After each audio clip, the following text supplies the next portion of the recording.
dowladda Jabuuti waxay gurmad bini'aadantinimo u fidisay badmareeno saarnaa markabka lagu magacaabo True Confidence kaas oo lagu weeraray marinka Bab el Mandeb.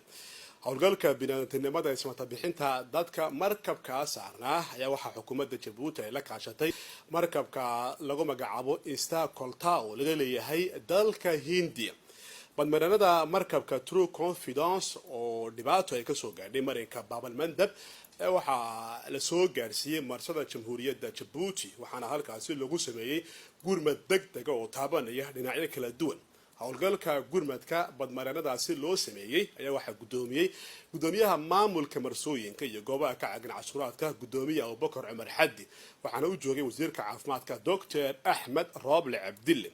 wasaaradda caafimaadka ayaa waxaa marsada Jabuuti ay gaarsiisay koox caafimaad si baaritaano caafimaad ay ugu sameeyaan dadkaas oo qaar kamid ah xaalad cakiran ku jiray.